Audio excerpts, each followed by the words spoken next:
What's up, everybody? Michael and Coco here. You're watching episode 32 of the Weekly Scan. The Weekly Scan. You got me. The Weekly Scan is all about finding opportunities in the stock market for the week ahead. Today's episode, we're going to be covering 3 stocks using technical analysis. We're going to be going over the patterns and my trade plans. Now, I'm not in any of these stocks at this particular point in time, but I just want to share with you my plan on getting into them. Now, as for a quick disclaimer, these videos are for entertainment and educational purposes only. If you do not have experience in the stock market, please start off by just paper trading, not with real money. And everything in here is not a recommendation. This is just me and Coco's opinions based on the stuff that we know about technical analysis. Now, before we get into the 3 stocks that I picked, let me kind of give you a round kind of view picture of how I see the current market and why I picked these 3 stocks.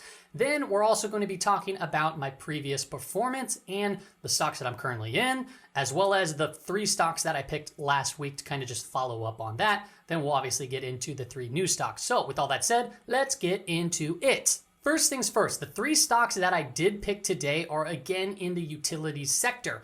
Why is it in the utilities sector? Well, if you look at a chart from the XLU over the SPY, which is, XLU is the utilities spider over the SPY, which is the S&P 500, you will notice that the utility sector has been outperforming that index or the SPY or the S&P 500. So what I'm seeing is just a lot of opportunities and good setups within the utilities sector. So I still remain in the utility sector at this particular point in time.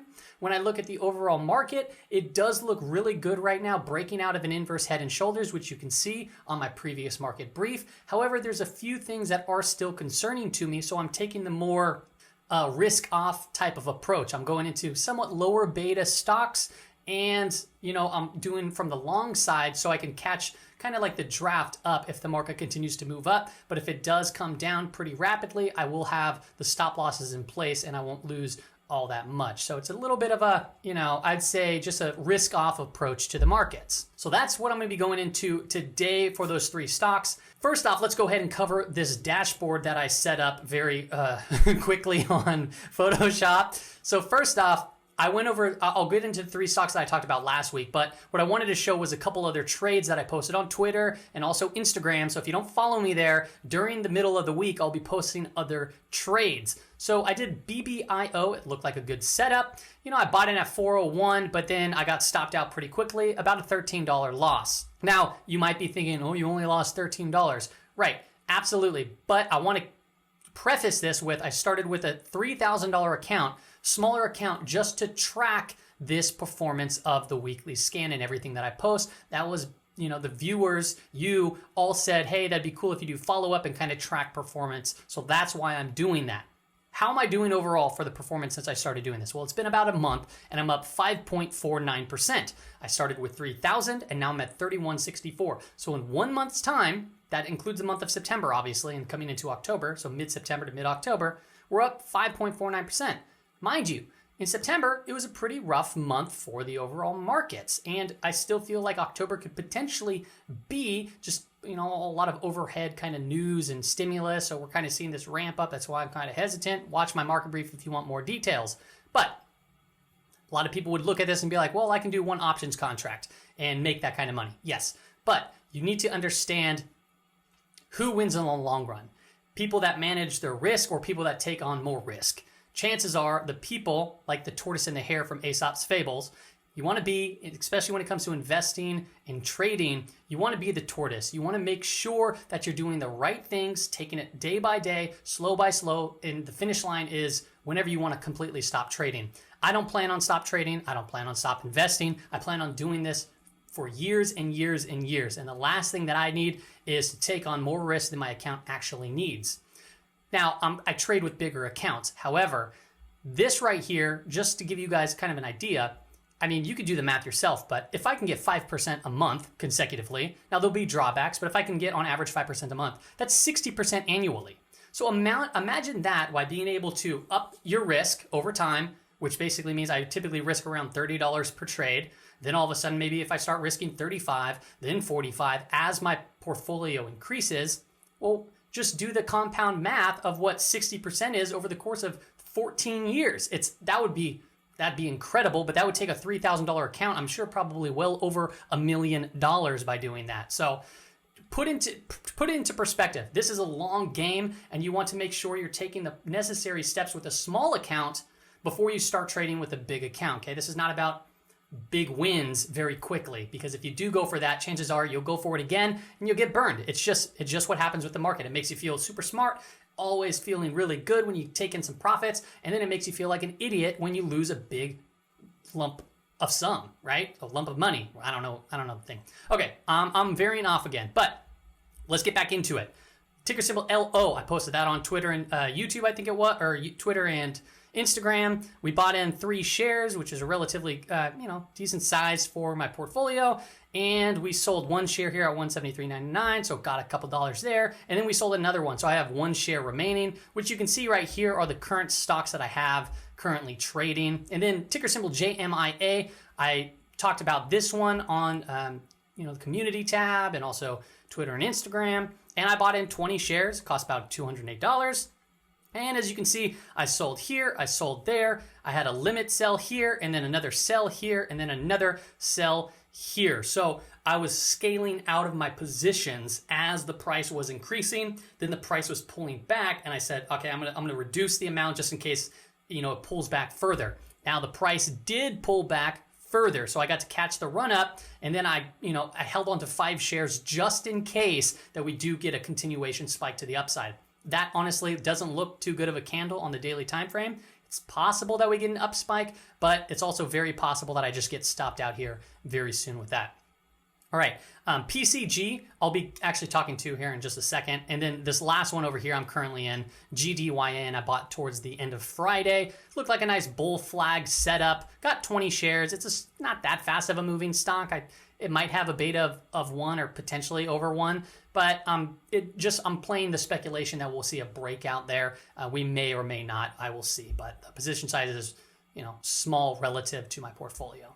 Let's get into the last 3 stocks I talked about. We'll start with PCG. So PCG, this was my original plan right here, and I changed up how I'm going to be showing you guys my plans. It's more of an illustration than writing it out. It's just easier for me, and it's probably going to be easier for you. But we traded right here. We played the breakout. Nice move to the upside, and as you can see, I was selling shares on the way up. I still have a couple shares remaining, and for something happened after hours on Friday that really sent this PCG down a lot. So I'm very happy that I sold and took profits on the way up, because now it looks like it's going to be opening up back down around this blue line, which is going to probably put me at about a $7 loss to the portfolio, but I was managed to capture a lot of gains to the upside. So nice breakout, but there's something strange going on after hours, and I'm not too sure what it is, or if it's going to correct itself before the market opens on Monday. Here's ticker symbol XEL. XEL was a very nice breakout as well. As you can see, I bought here, limit buy at $70.48. I sold a little bit at $71.41, a little bit more at $72.12, and then I got rid of my remaining position at $72.06. In my personal opinion, looking back at this, I got out a little bit early. Potentially, I mean, clearly you can see that the price is at $72.71, so I missed out on some movement to the upside. And looking at this pattern now, it looks like if we can get above 73, we can get a continuation to the upside. So I should have probably held in a few extra shares just to kind of capture that in. And, I just didn't. And that's probably one of my biggest things that I need to work on, is just being a little bit more patient on my last remaining shares to make sure that they have the potential of, I could catch another move to the upside if they do want to move higher. Here is ticker symbol PEG. This really bugs me. PEG, I actually did not get into, and I missed my entry point by 1 cent. So I was at 55.55 for my entry. It was coming down like I was going to get filled, and it bounced from 55.56, and I didn't get filled by 1 single cent. And as you can see, it did pull back to that horizontal line, and then we saw the continuation to the upside. So congratulations for the people that did get in. I did not. So that was a wash there. Now let's go ahead and talk about the 3 utility stocks that I plan on trading coming into next week. The first one I'm looking at is ticker symbol NI, and let me kind of walk you through my thought process here. First off, let's look at the context. If you look at the context here, really it's putting in lower highs. So that's not the greatest honestly greatest sign. And if you look towards the bottom of the chart, you'll see it's putting in kind of just bottoms right around 21.25, so it's kind of holding strong. Now, as of recently, we're starting to build some higher lows, which is very nice. It's kind of an ascending triangle. But if you look back in the history of the chart, this horizontal line, the price action really needs to get above that to potentially see some sort of a pop. So we have the RSI trending up. It looks pretty strong. I like the looks of that. The MACD, it's heading up. It's still below zero, but it's kind of nice spread. It looks like it could potentially move higher. The next thing that I want to talk about is the moving averages. We look at the 5, the 10 EMAs, and then the 20 simple moving average. So we use the 5 and 10 as kind of triggers, and then we look at the 20 period as more of an intermediate term trend follower, I guess you can say. So really, once you see the 5 cross above the 10 and, or I should say, and then the 20 on top of that, but once the 5 is above the 10, which is above the 20, so it goes red, blue, green, it's a good sign. And as you can see here, you know, slightly, we have the price action above the red, the blue, and the green. Now, if you look back in the history of the chart when that happened, it happened right here. We saw a nice run up. It happened right here. We saw a nice run up. So this could be the start of a potential breakout. What's my trade plan? Well, I plan on entering in on a breakout of this level. So maybe just right above the horizontal blue line. Maybe I can speculate, you know, right within this red box, but the plan is really this. I'm willing to risk this red box, so you can pull up the chart yourself and you can kind of see how much that is. It's pretty much the low of this previous candle, so I'll get in and I'll have a stop loss below the candle, so I could speculate.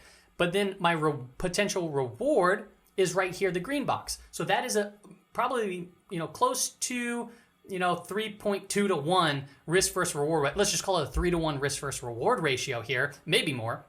So I'm willing to risk this much to potentially earn that much. So how do you trade a 3 to 1 trade? So first off, when you do get a breakout and your order gets filled, what you need to do is constantly move your stop loss up. That'll reduce the risk, that red box, as time progresses. And that's a good sign. If you're risking $100 and then all of a sudden you move your stop loss up, you're only going to be risking, you know, $80 potentially. As this breakout continues, you want to take profit at certain areas. A mitigation point here would probably be right around the $23, just below that. You can take off maybe 30% of your trade. And then if it reaches up a little bit higher, maybe you can take off just a little bit more. And then if you reach way up to your target area, you want to pull some profits again, but leave just a little bit because you want to be able to see if it continues to the upside. So that's my plan on trading that. Let's get into the next one. Here's ticker symbol WTRG. Now, what I like here is this kind of basing pattern, and it's kind of a little bit of a cup and handle, right? So it looks pretty good. If I look at the indicators I use is the RSI and the MACD. They had positive divergences. You can see the price action was heading down, but the MACD was going up, and the RSI, that's a good thing. And now we're seeing this bump up to the upside. You can see the moving averages. You got the 5 above the 10, above the 20, and they're all sloping up. So it's showing some strength. However, it looks like it's getting hung up right around $42. So my plan is to get in right about $42.06 and then hope for the breakout to continue. Then my stop loss is going to be below the low of this candle, or potentially even, you know, just follow this 5-period moving average. So I'll see kind of how that goes as time progresses, but I'm only risking this red box to potentially earn this green box. Not too bad of a setup, and I plan on getting into this hopefully if we get to that level. If we don't get to that level, I'll be just looking around for more stocks, which I'll be posting on Twitter or Instagram. If you don't follow me there. Let's get into the next one. So here is the final one, and this is an interesting trade setup. So first off, this big fall is very scary. So clearly here in early August, you can see this stock pick up pace from a high of 64 all the way down to, you know, 53. That's a $10 swing in a single day. Very, very powerful move. However, when you look at some things that were happening, you saw the price action continue to move down, but you saw the RSI start to kind of move up. So it was a positive divergence in the RSI. When that took place, you saw the move to the upside. It pulled back down, and now you're seeing it move back up again. So this is a nice basing pattern as well. The MACD is trending up, and it's not fully above zero, but it is darn near close. The RSI is kind of making itself up here above 50, so it's trending very nicely. You look at the moving averages, 5 above the 10, above the 20, looking good. How do you want to play this? Well, there's a couple things I can do, and I'm still kind of debating here. One, I can speculate that a breakout is coming, which would give me a better risk versus reward setup. As you can see, when the red box is down here, I'd be entering in within here, and that would be my risk, and then this would be the potential upside. So I'd be speculating a breakout. Now, if my red box here was higher, that means it's not going to be quite a 3-to-1 risk versus reward trade. It would still be over a 2.1, maybe a 2.5 to 1 risk versus reward, meaning I would be risking, this red box to potentially earn double, which is still good. So you got to kind of come to your own conclusion on how you would personally, trade that type of risk versus reward, whether it be here or another stock. But that's kind of what I'm thinking right here is I'll just speculate a breakout. I do like trading like that. But I haven't fully decided yet, full disclosure there. So I'm going to be kind of monitoring it and seeing, how I feel. This red candle here, makes me think that the price can head down a little bit, but I don't think it's going to break this trend right out of the gate. Can it? Absolutely. But with the RSI kind of trending up like that and then the MACD, it's kind of, I'm coming to the conclusion that this could potentially just break out, but I could, like I said, be wrong. All right, so those are the 3 stocks that I'm going to be looking at next week. Once again, if you don't follow me on Twitter, if you don't follow me on Instagram, go follow me there because I'll be posting charts throughout the week. I run scans every single day to see some good setups, and then I'll talk about them, etc., etc., etc. All right, everybody, that's all I have for you on this week's Weekly Scan. Hope you guys have a wonderful weekend, and I'll see you back on Monday.